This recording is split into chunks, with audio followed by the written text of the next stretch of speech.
Good morning, friends.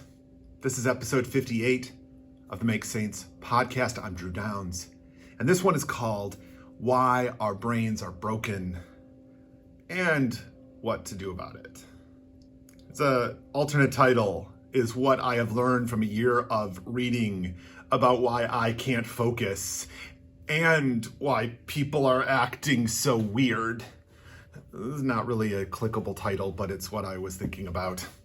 I don't know about you and how you have experienced the last several years, at least. It became weirder, of course, in 2020 and 2021, but it's been going on longer than that. And it's that sense of inability to focus, inability to sort of deal with all of the junk, just constantly, all the stuff happening all the time. And also recognizing in other people the same thing happening. I was watching my friends, watching colleagues, watching people I work with and seeing all of the stuff and everyone, trouble making decisions, trouble getting through stuff, trouble doing all of the things. Like there's the volume of stuff and recognizing this as this common problem. We were all experiencing something happening together. And I wanted to explore it. I wanted to figure out why this was happening. So I did a bunch of reading. It overtook my reading for the year. I read about lots of other things, but this was a dominant theme. And of those books, I wanted to highlight a few of the books that had the biggest impact on me this year. And in no particular order, though I'm going to save the best ones, I think, for last. And I read A World Without Email by Cal Newport, Stolen Focus by Johann Hari, Rest is Resistance by Tricia Hersey, Enchantment by Katherine May, 4,000 Weeks by Oliver Burkeman, and Saving Time, Discovering a Life Beyond the Clock by Jenny Odell. I think if there's any one of these books that you that need to read, I would highlight three for us. If you're looking for like inspiration, like someone to get you off your butt and do something, I recommend Stolen Focus by Johann Hari. If you're looking for sort of practical and just sort of like inspirational fixes for your own life, 4,000 Weeks by Oliver Burkeman is the way to go. And if you want this a real treatise on the very nature of time, the splendid book Saving Time by Jenny Odell, Saving Time, Discovering a Life Beyond the Clock. It's gorgeous. I highly recommend that book to anybody. But if you're looking for something a bit more actionable, go with the other two instead. I read these books and a bunch of others, and it got me thinking, trying to synthesize the information from this and some other sources. And so I have 7 principal ideas that have come from these books. And then I think the sort of response, our own response to that, and I'll share how to respond to these ideas afterward. Okay, so I'm going to try and run through them, and I'm going to try and deal with the responses and wrap it up from there. Okay, so here we go. Number 1. Our brains aren't built for this volume of essential information, right? We're not built to take in all of this information, and especially when all of it is essential and constant and always changing. And so humans aren't built for this kind of thing. We're built to be reactionary, to respond to our environment. We're not built to sort of like take an entire library's worth of stuff in by scrolling on Facebook, right? We're not built in that way. And so all of it comes in and our brains can't handle the volume. And so we aren't processing it all, and we're not processing it in ways that maintain a sort of healthy response. Like there's only a certain amount that we're actually able to sort of take in and synthesize every day. And we're surpassing it before lunchtime. So there's something about the modern life that is doing all of this stuff to us in a way that wasn't before. Number two, we are prioritizing values we don't actually like. So if we think about how the news media refers to what counts as news, there's that old adage, if it bleeds, it leads. And so what we're doing is we're having this intellectual problem in which what we want is good news and what we seek is bad news. And it creates a cognitive distortion for us because it not only provide the bulk of the information that ends up coming in to us and goes into this overwhelmed mind is bad news, which creates a distortion with reality. But it also demonstrates a complete opposition from where our hearts reside and even where our intellectual side resides. Like we actually don't want all of this stuff. We actually want all of this stuff over here. It's what we're desiring.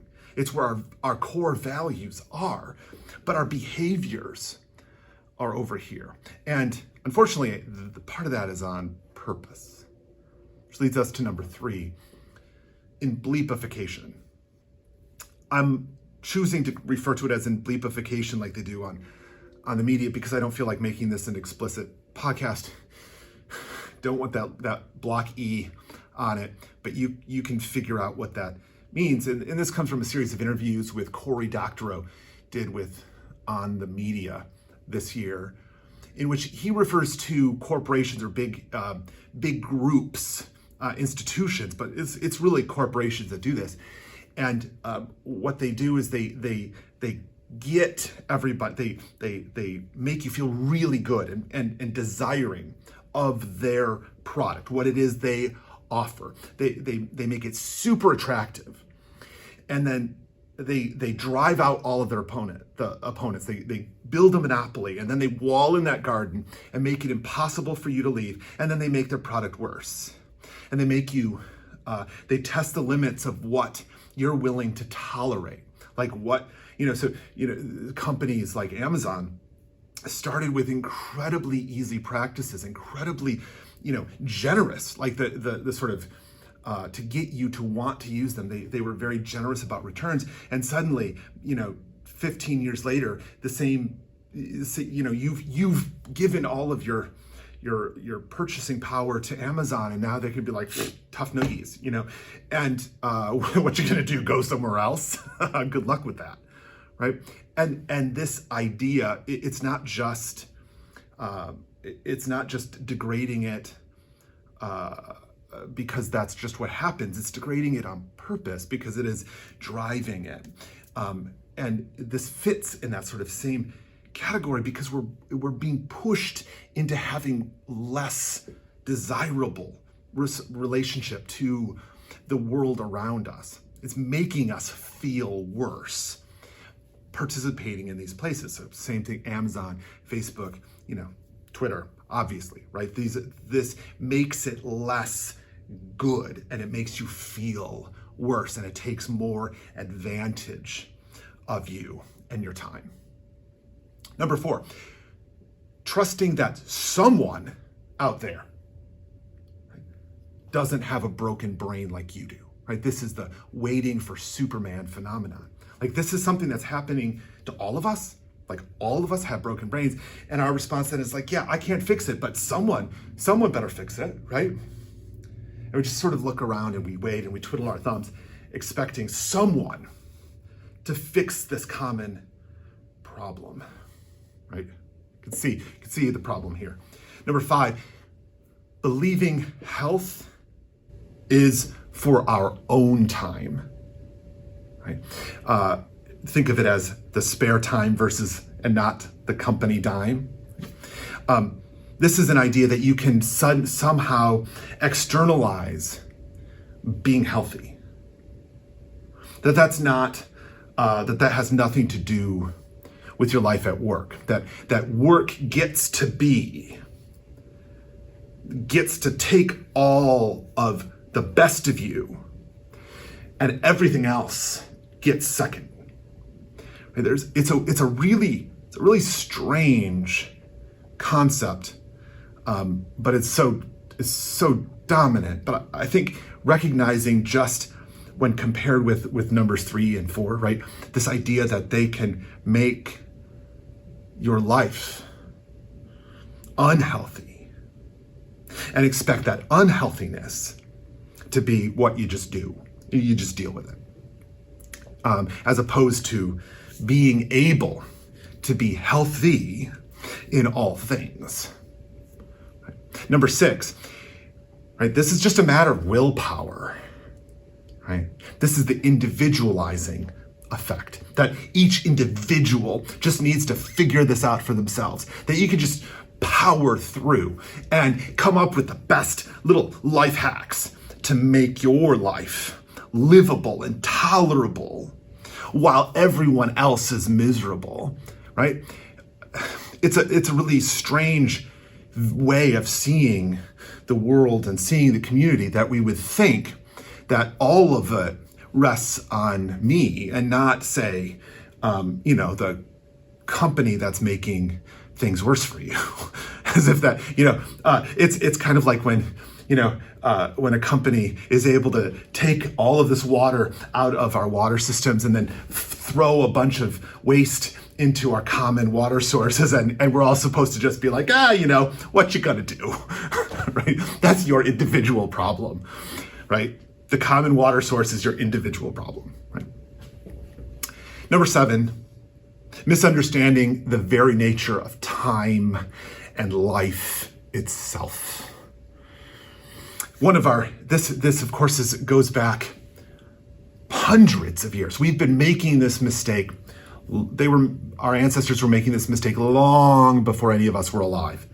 And it's this idea that that time is a commodity that can be bought and sold and lent and borrowed, that we can make a deposit in a time bank and we can withdraw time later. Like these concepts about life, about time, about existence and our experience in the world, as if this is how life is.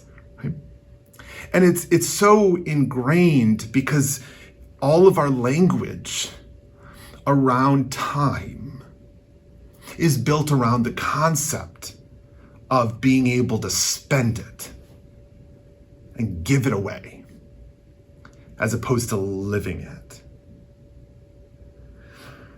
This, of course, is a foundational mistake that humans have always made, but in this moment is particularly vexing, but it's also a way to solve our common problems, right? So we think about those 7, each has an obvious response, okay, right?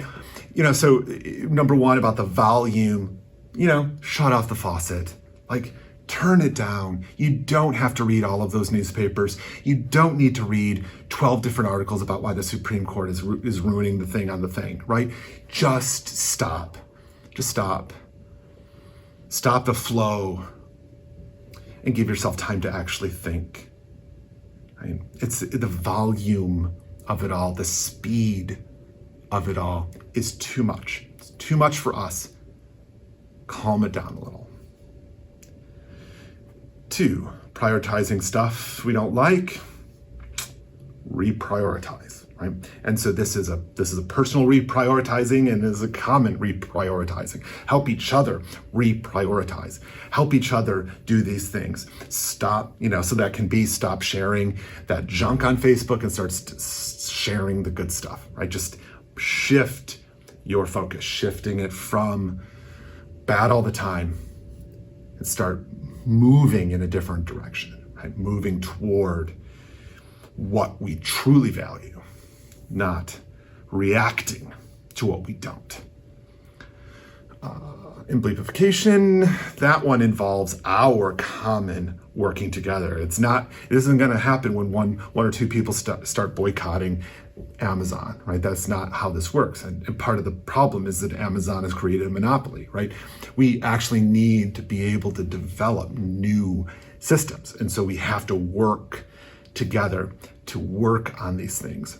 But I think one of the individual ways into that is to stop letting that junk be letting the junk be the low point, right? Like we need to stop letting our experiences and tolerating bad experiences and start expecting more from these companies.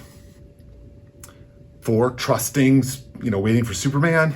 Stop waiting, start doing, right? This is not about someone outside. This is about us. This is about us figuring out how to work together. Believing health is on your own time. Nope, it's all the time. Right? So what's healthy? What's healthy here? What's healthy at work? What's healthy with your family and friends? What's healthy in your community? What's healthy in your volunteering? What's healthy in these spaces? We need to be able to think about what's healthy for us, what's healthy for other people, and start giving each other that kind of grace so that we can all be healthy. Encouraging people to not just take time, not just taking solo time, but actually making the time we spend together better, right? Being more generous with the way we interact with each other, right? Who doesn't want food? Who doesn't want, coffee or tea or something in the morning? Who doesn't want those generous gifts? Like, this isn't about the pizza party to make up for the bad stuff. This is about being better in all of the things. And one easy way in is that, right?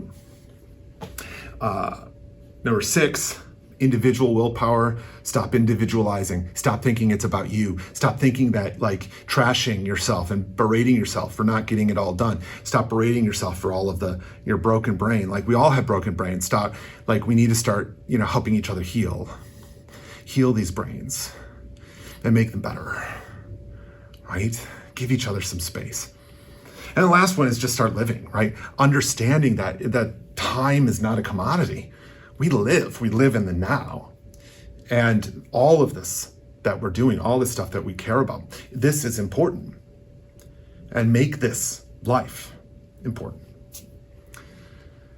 So this is all the quick, quick hits to try and get a sense of how to do all of this stuff, right? But I think the essential thing to take with you on all of this is that this is a personal and group project, and always was. There's never a time when it wasn't both a personal and group project. And one of the mistakes that we keep telling each other is that we act as if it was not just that it was one or the other, but it's the extreme of the one, or else it's the extreme of the other. That we have to make up for the fact that, there's things aren't working as a group. So you got to be hyper individualistic. Or similarly, as if any person exists as a group without having an identity, without having a personal life that they're living, right? All of that is just ridiculousness. And it's a way of avoiding what is really happening here, that we need to work together, that we all need to show up and start participating in our own lives and making our lives better, right? Encouraging each other, helping each other, giving each other more space, more room to be themselves in this time we have together, right? So let's help each other out. We're all overwhelmed and being taken advantage of because of it. People are making money off of your being overwhelmed and doom scrolling. They're making money, they're profiting off of us doing this and not knowing how to get out of it. And the way out is that we need to start taking care of each other.